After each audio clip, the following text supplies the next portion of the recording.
चलिए देखिए, आज का आपका क्लास है शैथिल्य पास। ठीक है, वेरी वेरी इंपॉर्टेंट। शैथिल्य पास क्या होता है, इसी को हम चुंबकत्व वक्र भी कहते हैं। ठीक है, तो ये शैथिल्य पास कैसे बनता है, आज उसी को हम सीखेंगे। ठीक है, इसमें हम जानेंगे धारणशीलता क्या होती है, निग्राहिता क्या होती है। ये एक एक नंबर के क्वेश्चन है जो पूछे जाते हैं एग्जाम में और पूछे गए भी हैं, तो इन पे भी हम आज फोकस करेंगे। ठीक है, ये इस चैप्टर का लास्ट टॉपिक है, शैथिल्य पास। ठीक है, या चुंबकत्व वक्र, दोनों नाम से ये पूछा जाता है। कभी कभी पेपर सेट करने वाला पूछ देता है चुंबकत्व वक्र क्या होता है, कभी लिख देगा शैथिल्य पास क्या होता है। ठीक है, या कभी लिख देगा शैथिल्य पास को बनाइए। ठीक है, तो आप कैसे बनाओगे ये सारी चीजें आज हम सीखेंगे। तो हेडिंग लगा लें, चुंबकत्व वक्र। ध्यान देना, चुंबकत्व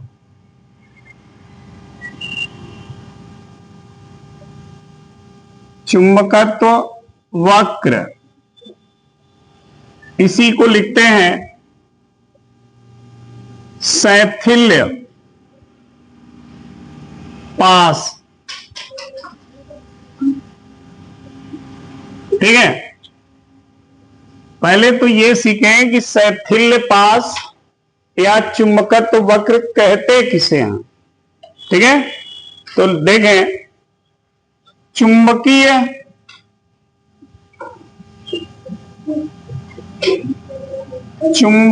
क्षेत्र की तीव्रता के सापेक्ष, चुंबकीय क्षेत्र की तीव्रता के सापेक्ष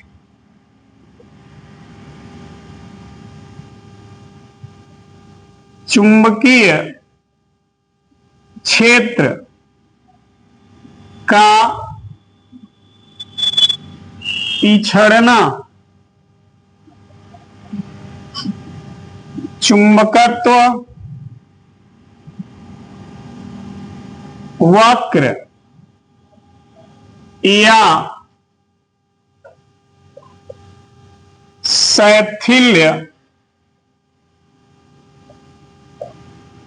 पास कहलाता है। ठीक है, देखिए, जिस भी चुंबकीय पदार्थ का शैथिल्य पास जितना बड़ा होगा, जितना चौड़ा होगा, ठीक है, वो पदार्थ उतना ही अधिक अस्थायी चुंबक बनाएगा। ये ध्यान रखना, जिस भी चुंबकीय पदार्थ के लिए अगर हम शैथिल्य पास या चुंबकत्व वक्र बना रहे हैं, अगर उस पदार्थ का ये वक्र ज्यादा चौड़ा बन रहा है, ठीक, तो समझ लीजिए वो पदार्थ अधिक अस्थायी चुंबक का निर्माण करेगा। जैसे स्टील के चुंबक जो होते हैं वो अस्थायी होते हैं। क्यों होते हैं? क्योंकि आप देखेंगे उसकी अगर आप शैथिल्य पास या चुंबकत्व वक्र बनाएंगे तो वो बहुत चौड़ा फ्लैट बनता है, उसकी चुंबकशीलता यानी धारणशीलता, निग्राहिता बहुत उच्च होती है। इसलिए स्टील का अस्थायी चुंबक में प्रयोग किया जाता है। तो उस पर भी हम थोड़ा चर्चा आगे करेंगे। बस यहां पर यह समझना, चुंबकीय क्षेत्र की तीव्रता के सापेक्ष चुंबकीय क्षेत्र का पीछे हो जाना या पिछड़ना क्या कहलाता है? चुंबकत्व वक्र या शैथिल्य पास कहलाता है। अब आपको इसमें समझ में आएगा कि चुंबकीय क्षेत्र की तीव्रता क्या है और चुंबकीय क्षेत्र क्या है। जब ग्राफ बनेगा तब आपको समझ में आएगा। तो देखिए, ग्राफ बनाने के लिए यहां पर ध्यान देना, ये इस तरह से ये दो लाइन देख रहे हैं, एक क्षैतिज है एक्स एक्स डैश और एक ऊर्ध्वाधर है वाई वाई डैश। जो क्षैतिज लाइन है इस पर हम चुंबकीय क्षेत्र की तीव्रता की बात करेंगे, इधर पॉजिटिव इधर नेगेटिव। और जो वाई वाई डैश लाइन है इस पर हम चुंबकीय क्षेत्र की बात करेंगे, इधर पॉजिटिव इधर नेगेटिव। ठीक है, यानी जो ग्राफ हम खींचेंगे वो किसके किसके बीच खींचेंगे, चुंबकीय क्षेत्र और चुंबकीय क्षेत्र की तीव्रता के बीच। इसीलिए इसमें लिखा गया है कि चुंबकीय क्षेत्र की तीव्रता के सापेक्ष, यानी इसके सापेक्ष जब ये पीछे चलने लगे या इसके सापेक्ष ये पीछे चलने लगे तो जो ग्राफ बनेंगे उसी ग्राफ का नाम है चुंबकत्व वक्र या शैथिल्य पास। ठीक है, अब ये ग्राफ बनेगा कैसे, इसके लिए हम एक परिनालिका लेंगे। परिनालिका, ध्यान देना, अगर इसको समझ गए तो फिर इस ग्राफ को बनाने में आपको थोड़ा भी हेजिटेशन नहीं होगा। ये हमने एक परिनालिका लिया, ठीक है, ये ठीक है, इसके ऊपर हमने पहले इसके अंदर एक चुंबकीय पदार्थ रख दिया ऐसे, मान लियो कि ये नर्म लोहा है, ये परिनालिका के अंदर है। ठीक है, इसका अभी इसमें कोई चुंबकीय गुण नहीं है, ये लोहा है सिर्फ। इस परिनालिका के ऊपर हमने ऐसे तार लपेट दिया,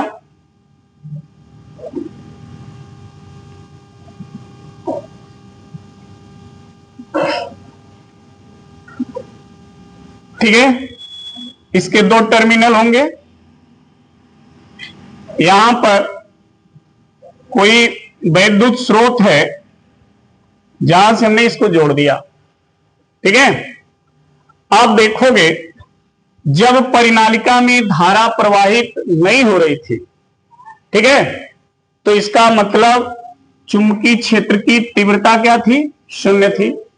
और जो पदार्थ अंदर रखा हुआ है उसके अंदर कोई चुंबकीय गुण नहीं था। जब उसका कोई चुंबकीय गुण नहीं होगा तो उसका कोई चुंबकीय क्षेत्र भी नहीं होगा। इसका मतलब ये कहां पर होगा, मूल बिंदु पर, यहां पे दोनों जीरो हैं। ठीक, हमने क्या किया, अब इसमें धारा को प्रवाहित करना शुरू किया। ध्यान से सुनना एक एक चीज, धारा को हमने अब इसमें प्रवाहित करना शुरू कर दिया। ठीक, धारा जैसे जैसे बढ़ने लगा, ठीक है, परिनालिका अपनी चुंबकीय क्षेत्र की तीव्रता उत्पन्न करने लगी। क्योंकि आप सभी को पता है कि परिनालिका में जब धारा प्रवाहित किया जाता है तो परिनालिका चुंबक की तरह व्यवहार करती है और अपने चारों तरफ चुंबकीय क्षेत्र बनाती है। उस क्षेत्र का अपना पावर होता है जिसे हम चुंबकीय क्षेत्र की तीव्रता कहते हैं। ठीक है, तो अब जब परिनालिका में धारा प्रवाहित करेंगे तो इसके चारों तरफ चुंबकीय क्षेत्र बनेगा, उस क्षेत्र की अपनी तीव्रता होगी। ठीक है, जब उस क्षेत्र की तीव्रता होगी तो धारा बढ़ाएंगे तो तीव्रता भी क्या होगी, बढ़ेगी।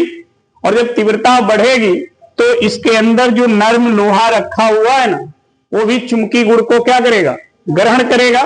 और चुंबकीय गुण ग्रहण करेगा तो वो भी अपना चुंबकीय क्षेत्र बनाएगा। ठीक है, तो उसका भी चुंबकीय क्षेत्र क्या होगा, बढ़ने लगेगा।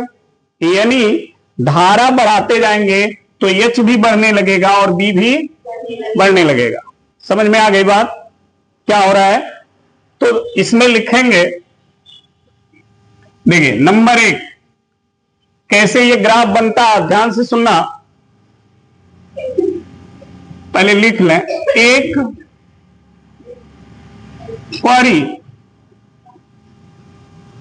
एक परिनालिका में नर्म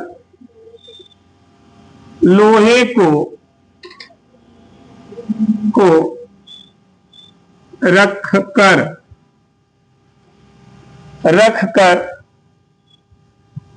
धारा का मान क्या करते हैं, बढ़ाते हैं। ठीक है जी, एक परिनालिका में नर्म लोहे को रखकर धारा का मान बढ़ाते हैं। एक चीज और ध्यान रखना नर्म लोहा ही क्यों यूज किया जा रहा है? क्योंकि नर्म लोहा जो है चुंबकीय गुण को बहुत जल्दी ग्रहण करता है, ठीक है, इसीलिए नर्म लोहे का इस्तेमाल किया गया इसमें। तो एक प्रणालिका में नर्म लोहे को रखकर धारा का मान क्या करते हैं? बढ़ाते हैं, जिससे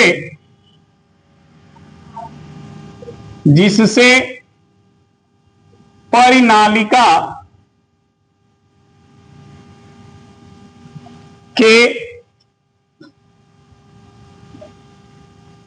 चुंबकीय क्षेत्र की तीव्रता H क्या होती है? बढ़ने लगती है,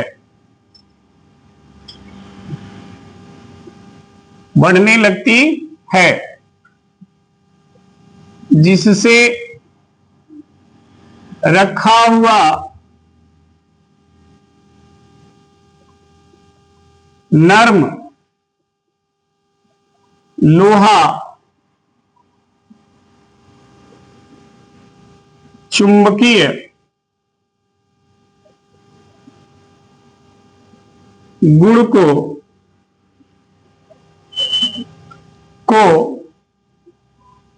ग्रहण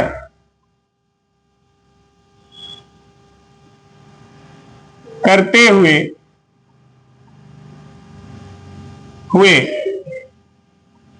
अपना चुंबकीय क्षेत्र B क्या करता है? बढ़ाने लगता है। समझ में आई बात? ध्यान देना, इसको पहला ही पॉइंट करना सही रहेगा। पॉइंट में चलेंगे तो ठीक रहेगा, समझने में आसानी होगी, ठीक है। देखना ध्यान से, प्रणालिका में नर्म लोहा रखा, धारा के मान को बढ़ाते गए, जिससे प्रणालिका के चुंबकीय क्षेत्र की तीव्रता बढ़ने लगती है। जब बढ़ने लगेगी तो उसमें रखा हुआ नर्म लोहा चुंबकीय गुण को ग्रहण करते हुए वो भी अपना चुंबकीय क्षेत्र क्या करेगा? बढ़ाने लगेगा, ठीक है। तो ग्राफ कैसे चलेगा देखना, ये भी बढ़ेगा ये भी बढ़ेगा, तो ये ग्राफ ऐसे चलता है, ऐसे दोनों बढ़ेंगे, ठीक। और एक समय के बाद चुंबकीय क्षेत्र यानी धारा कितना हो बढ़ा दो, चुंबकीय क्षेत्र की तीव्रता कितना हो ज्यादा हो जाए, लेकिन बी का मान बढ़ना बंद हो जाएगा। क्यों? क्योंकि लोहा अपने एक लिमिट तक ही तो चुंबकीय गुण ग्रहण करेगा, उसके बाद वो चुंबकीय गुण को ग्रहण नहीं करेगा, ठीक है। तो उसमें बी का जो मान है ये वो बढ़ना बंद हो जाएगा। तो जहां पे बढ़ना बंद हो जाएगा इसको कहते हैं संतृप्त बिंदु। क्या बोलते हैं? संतृप्त बिंदु कहिए या संतृप्त चुंबक कहिए इसको, क्योंकि अब ये संतृप्त हो गया, तृप्त हो गया चुंबकीय गुण ग्रहण करके। जैसे एक आदमी है, उसके सामने भोजन दे रहे हो, खाता जा रहा है, वही पेटवा भर न खाएगा। जब पेट भर जाएगा उसके बाद भी उसको दोगे तो खाएगा, उबाल के ही देगा, ठीक है। उसी तरह से ये नर्म लोहा एक लिमिट तक चुंबकीय गुण को ग्रहण करेगा, उसके बाद चुंबकीय गुण को ग्रहण करना बंद कर देगा। तो जहां पर उसकी चुंबकीय गुण ग्रहण करने की क्षमता खत्म हो जाएगी तो उस पॉइंट को हम क्या कहेंगे? संतृप्त बिंदु कहें या संतृप्त चुंबक कहें उसको, ठीक। इसको हम पॉइंट दे देते हैं ए, ठीक है। या इसके बाद अब ये नहीं बढ़ेगा तो चुंबकीय क्षेत्र भी बढ़ने लगता है, परंतु यह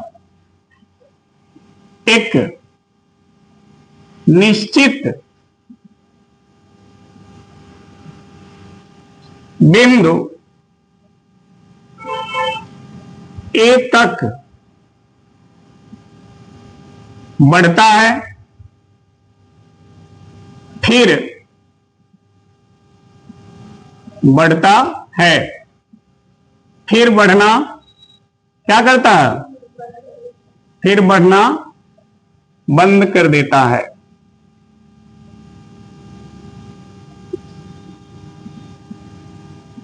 जिसे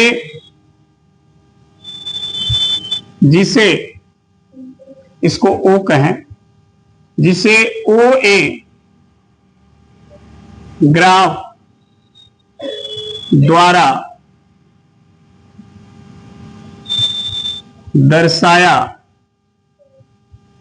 गया है। बिंदु ए को क्या कहते हैं, संतृप्त बिंदु, या उस चुंबक को क्या कहेंगे, संतृप्त चुंबक। हो गया जी, यहां तक क्लियर हो गया ये ग्राफ समझ में आ गया ना कैसे गया। अब देखो दूसरा पॉइंट समझो। अब दूसरे पॉइंट में क्या करना है, धारा का मान बढ़ा दिया, यहां तक पहुंच गया। अब इसके बाद अगर धारा बढ़ा रहे हैं तो नहीं बढ़ रहा है, अब धारा के मान को कम करेंगे। अब कम करके देखेंगे कि धारा को कम करने से क्या बी का भी मान कम हो रहा है, अगर H 0 होने पर क्या बी भी 0 हो रहा है। अब ये चेक करना।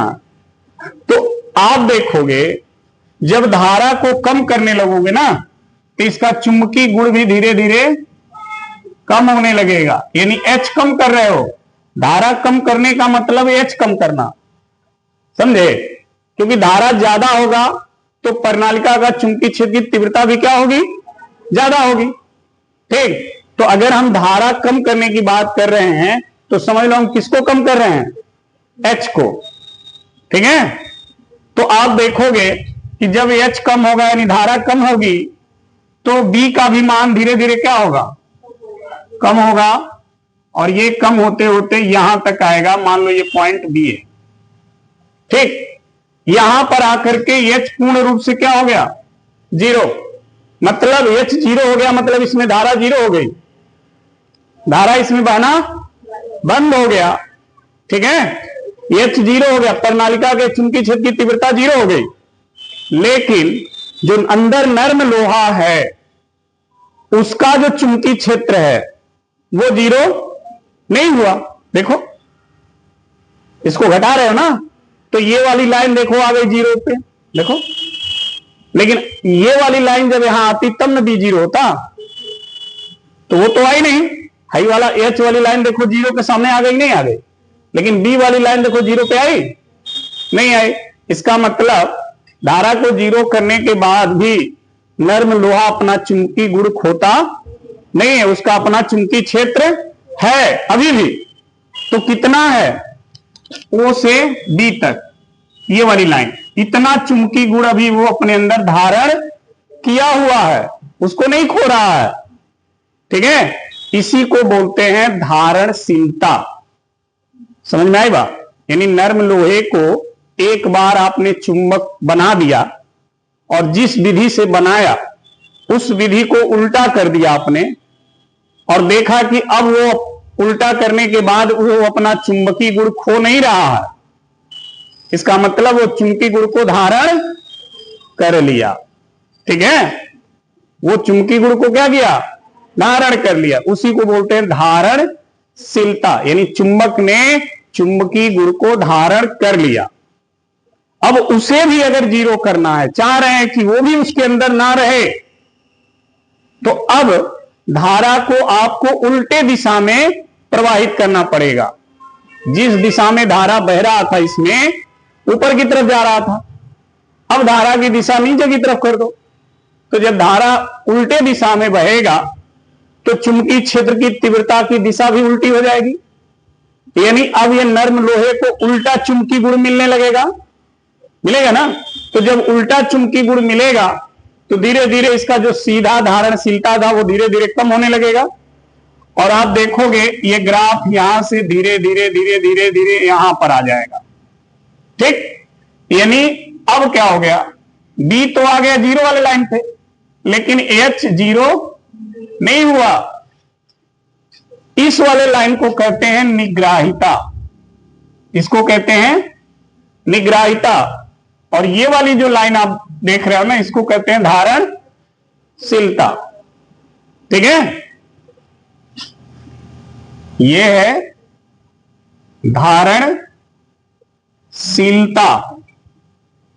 और ये वाली लाइन जो है वो है निग्राहिता, इसको निग्राहिता कहते हैं। ठीक है, यानी चुंबकीय क्षेत्र की तीव्रता का वह ऋणात्मक मान, क्योंकि इधर निगेटिव है, तो चुंबकीय क्षेत्र की तीव्रता का वह ऋणात्मक मान जिस पर चुंबक की धारणशीलता क्या हो जाए, शून्य हो जाए, उस ऋणात्मक मान को हम क्या कहते हैं, निग्राहिता कहते हैं। 1 नंबर में प्रश्न पूछता है कि निग्राहिता से आप क्या समझते हो। ठीक है, और फिर इसी में धारणशीलता भी पूछ देता है, धारणशीलता क्या होती है। तो धारणशीलता का मतलब होता है कि चुंबकीय क्षेत्र का वह मान जो धारण करने के बाद तीव्रता के शून्य होने पर भी शून्य नहीं होता है, या चुंबक अपना गुण खोता नहीं है, उसे क्या कहते हैं, चुंबक की धारणशीलता। अभी आगे डिफिनीशन करके हम इसको लिखवाएंगे भी, घबराइएगा नहीं। तो समझ में आ गई बात यहां तक ग्राफ। अब हम धारा के मान को क्या करेंगे, घटाएंगे। तो दूसरे पॉइंट में लिखेंगे, अब धारा के मान को घटाते हैं तो चुंबकीय क्षेत्र की तीव्रता, चुंबकीय क्षेत्र की तीव्रता AH और चुंबकीय क्षेत्र B घटने लगते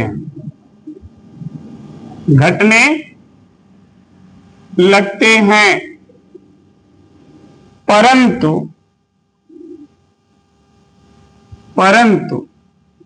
H बराबर 0 पर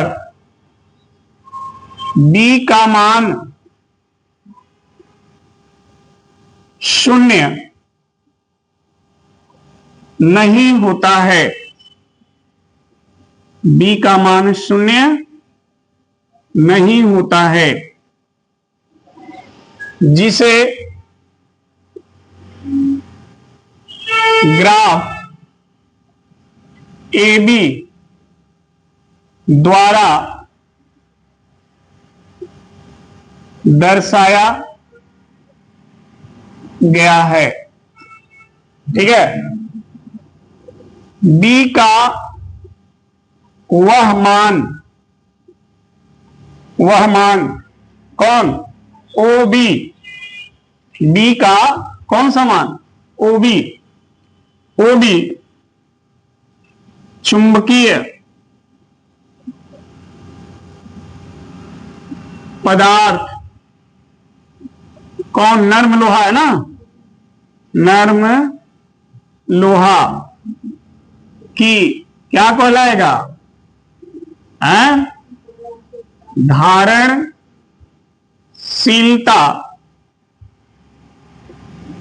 कहलाता है।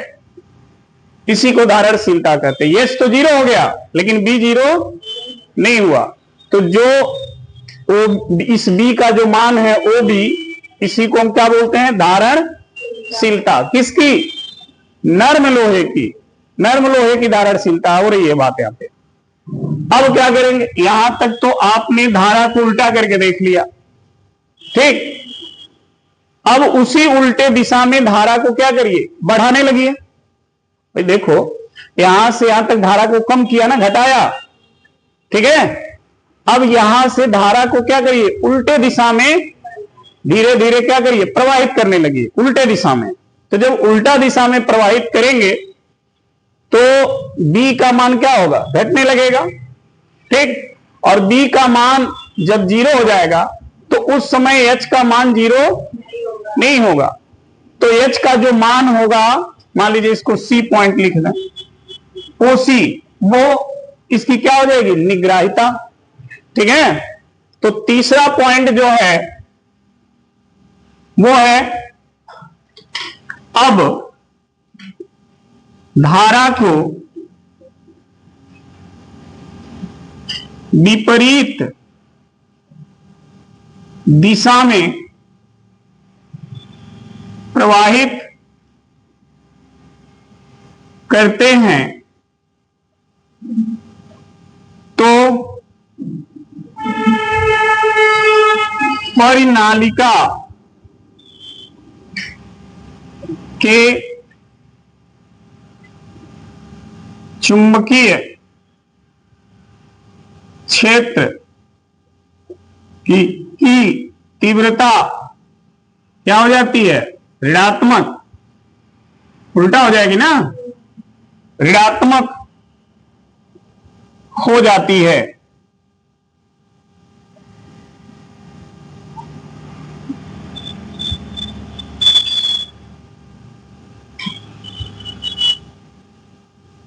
ऋणात्मक हो जाती है, ठीक है, जिससे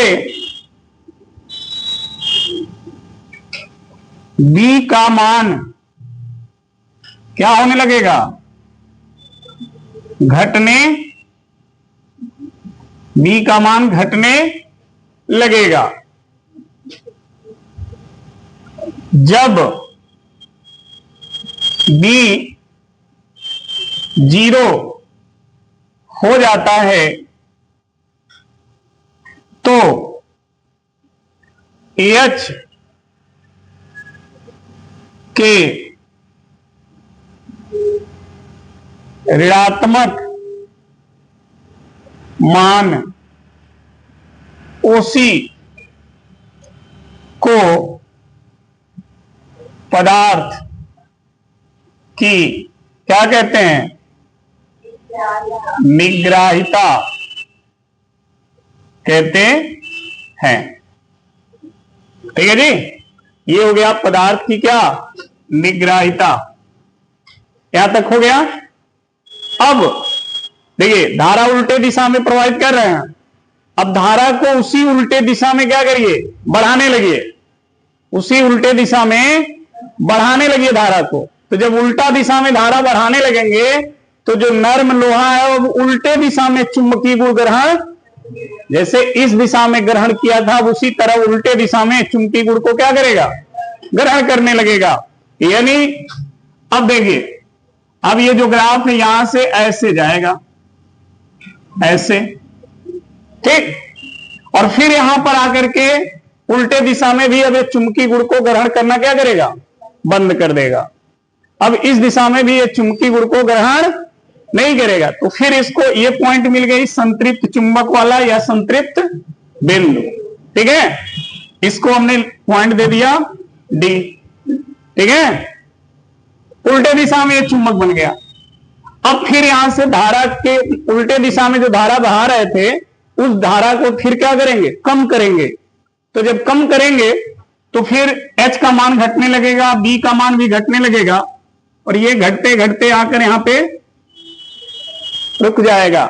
मतलब H तो 0 हो जाएगा लेकिन B 0 नहीं होगा। तो फिर उल्टे दिशा में चुंबक इतनी धारणशीलता बना लेगा। समझ में आई बात, ये धारणशीलता हो जाएगी। फिर धारा की दिशा को पहले वाले दिशा में ले जाएंगे। तो जब पहले वाले दिशा में ले जाएंगे तो फिर ये ग्राफ यहां से ऐसे आके यहां पर मिल जाएगा, ठीक है। इसी को बोलते हैं शैथिल्य पाश या चुंबकत्व वक्र। पंखे की ब्लेड बन जाएगी। लो इसको एक के बार में बना दीजिए। ड्राइंग नहीं बना रहे हैं कि एक बार में आम बना दें। हाँ भाई, ये कैसे बना है ये हमको जानना है ना, क्योंकि अगर पूछता है तो ये लिखना पड़ेगा। हंस रहे हो, दांत फाड़ रहे हो तुम लोग, ठीक है? समझ में आ गई बात? तो 3 हो गया, पदार्थ की निग्राहिता यहां तक हो गई। अब इसी दिशा में धारा को क्या करेंगे? बढ़ाएंगे। तो चौथा पॉइंट लिख लिए, फिर इरेज करें। लिखिए, जल्दी लिखिए। अरे फिगर नहीं मिटा रहा हूं।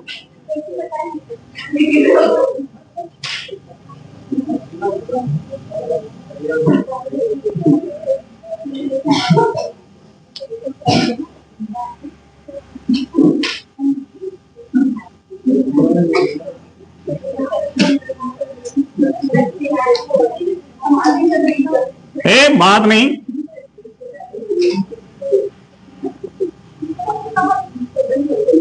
चलिए अब चौथा पॉइंट लिखें। 3 हो गया था, चौथा पॉइंट लिखें। विपरीत दिशा में, विपरीत दिशा में धारा के मान को बढ़ाने पर, ठीक है, H और B का मान क्या होता है? बढ़ने लगता है, बढ़ने लगता है। परंतु B का मान एक निश्चित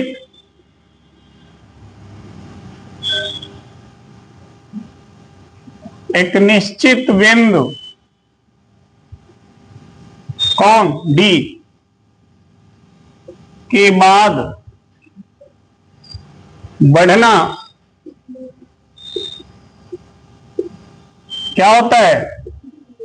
बंद हो जाता है। इसके बाद ये बढ़ना बंद कर देगा। तो देखो, पहले धारा देखना ध्यान से। पहले धारा इस दिशा में चल रही थी, ऊपर की तरफ ऐसे, तो ये ग्राफ बना ए तक, ठीक, पहला पॉइंट।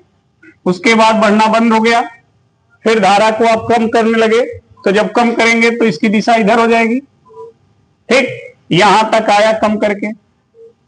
फिर क्या किया आपने? विपरीत दिशा में धारा को बढ़ाने लगे, तो धारा की दिशा यही रहेगी, फिर यही आएगा ये। फिर यहां आने के बाद धारा का मान विपरीत दिशा में भी घटाने लगोगे, तो दिशा ये हो जाएगी, यहां तक आएगा, ठीक है। अब इसके बाद पहले वाले दिशा में, जो धारा पहले दिशा में चल रही थी, उस दिशा में बढ़ाओगे, तो फिर ये इस तरह हो जाएगा, समझे? तो डी के बाद बढ़ना बंद हो जाता है, जिसे किससे दर्शाया गया है? CD ग्राफ से दर्शाया गया है, ठीक। पांचवा पॉइंट, अब धारा के मान को क्या करेंगे? कम। विपरीत दिशा में धारा बढ़ा लिया, अब उस धारा को फिर कम करेंगे। अब धारा के मान को कम करते हैं तो H0 पर B का मान 0 नहीं होता है, 0 नहीं होता है, जिसे ग्राफ DE द्वारा क्या किया गया है, दर्शाया गया है।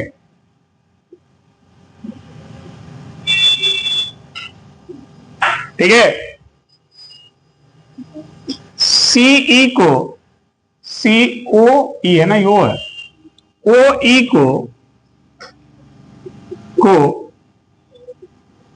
चुंबक, सॉरी, चुंबकीय पदार्थ, चुंबकीय पदार्थ की विपरीत दिशा में क्या कहेंगे, धारणशीलता। ये विपरीत दिशा में धारणशीलता कहते हैं। अब ये उल्टा दिशा में जब धारा प्रवाहित करेंगे तो उल्टा दिशा में चुंबकीय गुण ग्रहण करेगा ना, तो इतनी धारणशीलता इसकी उल्टा दिशा में हो गई। ठीक, अब यहां तक धारा को आपने कम किया है, अब क्या करेंगे, पहले वाले दिशा में धारा को अब बढ़ाएंगे। ठीक है, तो छठा नंबर जो पॉइंट होगा, अब पहले के दिशा में धारा को प्रवाहित करते हैं तो H और B दोनों बढ़ने लगते हैं। ठीक है, जिसे ग्राफ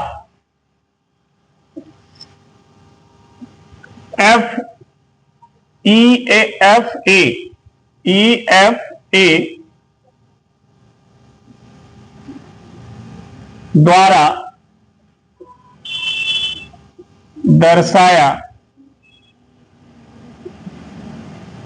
गया है। ठीक है जी, तो इस तरह से शैथिल्य पाश बनता है, या चुंबकत्व वक्र का निर्माण ऐसे ही होता है। क्लियर? अब इसमें धारणशीलता क्या है, निग्राहिता क्या है, इसकी भी डिफिनीशन नोट कर लेते हैं, क्योंकि पेपर में अगर आएगा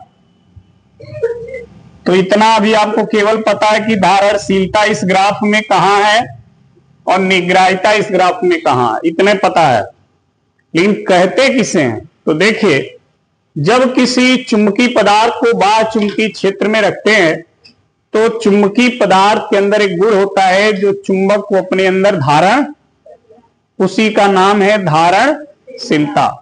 या यूं कहें कि चुंबकीय पदार्थ की वह क्षमता जो बाह्य चुंबकीय क्षेत्र में रखने पर चुंबकीय गुण को क्या करे, धारण कर ले, तो उसे क्या कहेंगे उसकी, तो लिख देते हैं, लिखेंगे चुंबकीय पदार्थ की वह क्षमता, चुंबकीय पदार्थ की वह क्षमता जिससे वह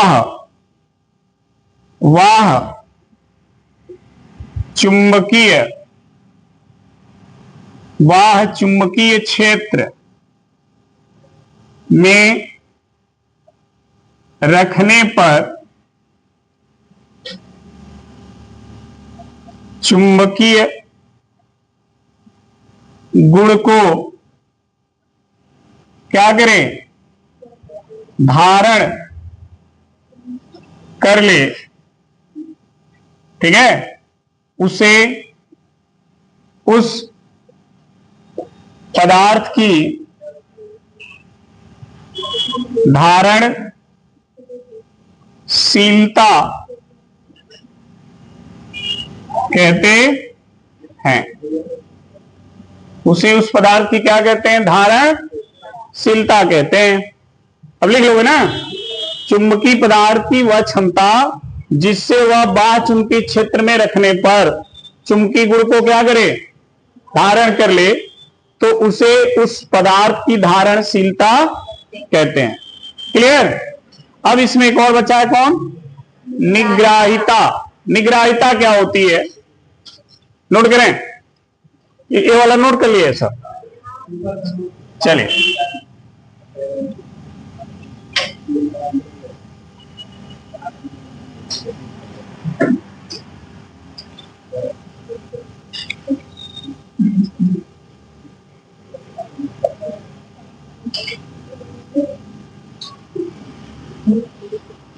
देखो, अब यहां पर हेडिंग लगाए निग्राहिता। निग्राहिता, निग्राहिता क्या होती है?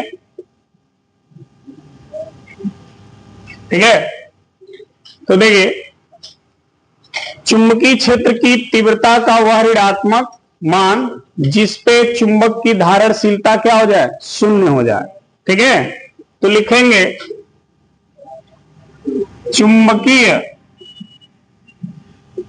क्षेत्र की तीव्रता का वह मान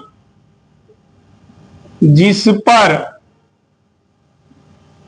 तीव्रता का वह ऋणात्मक मान, वह ऋणात्मक मान जिस पर, ठीक है, चुंबक की या चुंबकीय पदार्थ की, लिखो चुंबकीय पदार्थ की धारणशीलता क्या हो? शून्य हो जाए।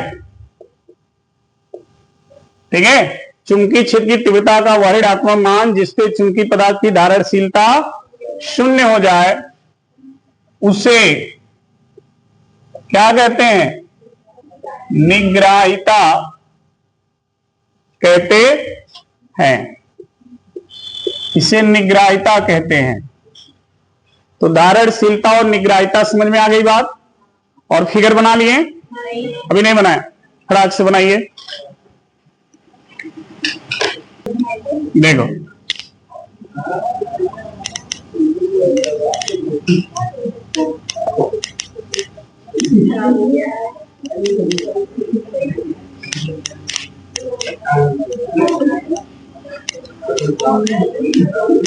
शांत रहो।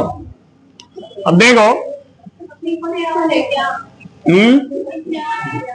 अरे कहाँ है, घबरा रही हो?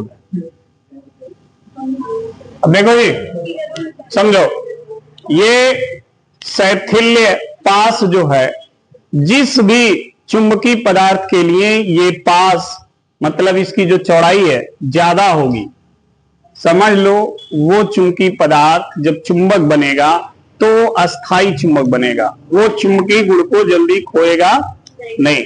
क्यों? क्योंकि जब इसकी ग्राफ चौड़ा बनेगी तो इसकी धारणशीलता भी बड़ा बनेगी, इसकी निग्राहिता भी अधिक होगी। यानी जो अस्थाई चुंबक होते हैं उसकी धारणशीलता उच्च होती है, उसकी निग्राहिता भी उच्च होती है, उसका शैथिल्य पास चौड़ा बनता है। ठीक है, ये अस्थाई चुंबक के लक्षण है। मान लो एग्जाम में आ जाए कि अस्थाई चुंबक के क्या गुण होते हैं, तो अस्थाई चुंबक के गुण अगर पूछ दे तो क्या लिखोगे? यही ना कि अस्थाई चुंबक की धारणशीलता उच्च होती है, अस्थाई चुंबक की निग्राहिता उच्च होती है, इसका शैथिल्य पास चौड़ा बनता है। ये इसके गुण हैं। अब बात आती है कि सर अस्थाई चुंबक बनता किसका है? तो अस्थाई जो चुंबक होता है वो स्टील का बनता है। ठीक है, और स्टील एक मिश्र धातु है। स्टील एक मिश्र धातु है। इसको हम बोलते हैं, देखिए, स्टील में क्या क्या होता है? देखो, स्टील में होता है कोबाल्ट, ध्यान रखना, ये कोबाल्ट होता है। इसमें टंगस्टन भी होता है। हाँ, इसमें लोहा होता है, ठीक है।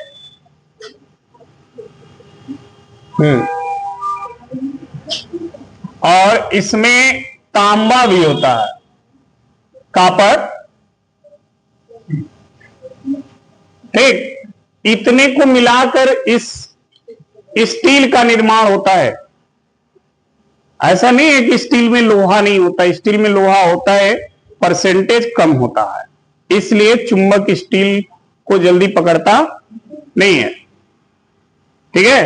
अगर इसी स्टील में लोहे की मात्रा बढ़ा दोगे ना, तो वह स्टील थर्ड क्वालिटी का स्टील हो जाएगा, वो कमजोर हो जाएगा और उसमें चुंबक आसानी से पकड़ेगा, उसमें जंग भी लगना शुरू हो जाएंगे, तो इसकी मात्रा कम होती है। तो स्टील इतने धातुओं को मिला करके बना होता है, ठीक है। और इस स्टील की जो धारणशीलता और निग्राहिता, शैथिल्यपास जो होता है, काफी उच्च होता है।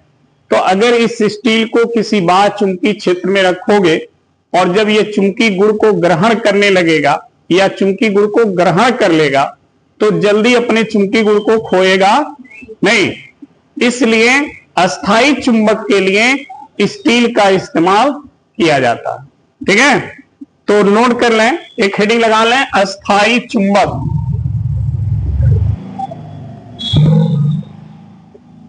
अस्थायी चुंबक लिखें, वह चुंबक जिसकी धारणशीलता और निग्राहिता उच्च होता है, वह चुंबक जिसकी धारणशीलता और निग्राहिता उच्च होता है, उसे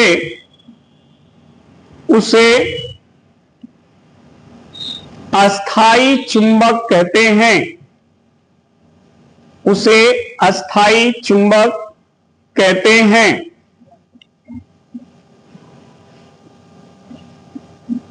लाइन चेंज करके, अस्थायी चुंबक बनाने के लिए स्टील को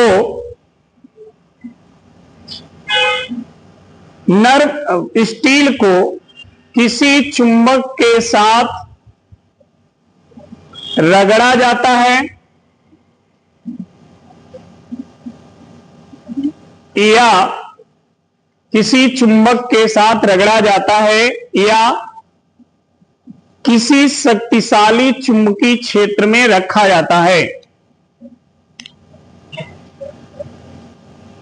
किसी चुंबक से रगड़ा जाता है या किसी शक्तिशाली चुंबकीय क्षेत्र में रखा जाता है।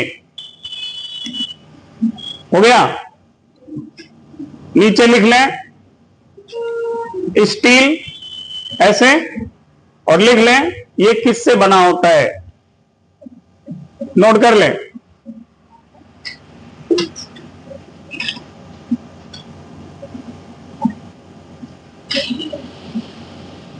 स्टील किन किन धातुओं से बना होता है, नोट कर लीजिए।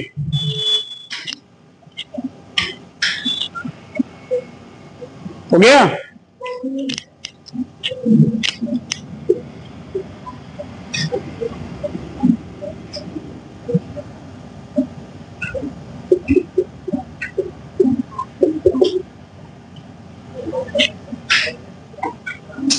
अब इसके गुण लिख लें।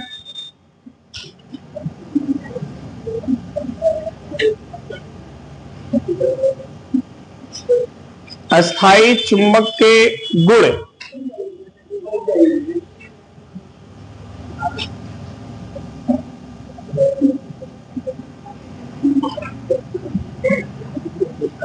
पहला गुण है धारणशीलता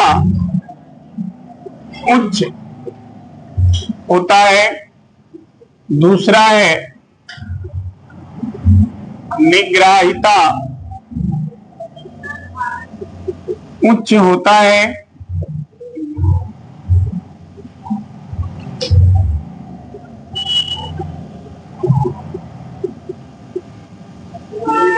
तीसरा है शैथिल्य पास चौड़ा बनता है। ये इसके गुण है। ठीक है, आपका ये चैप्टर समाप्त होता है।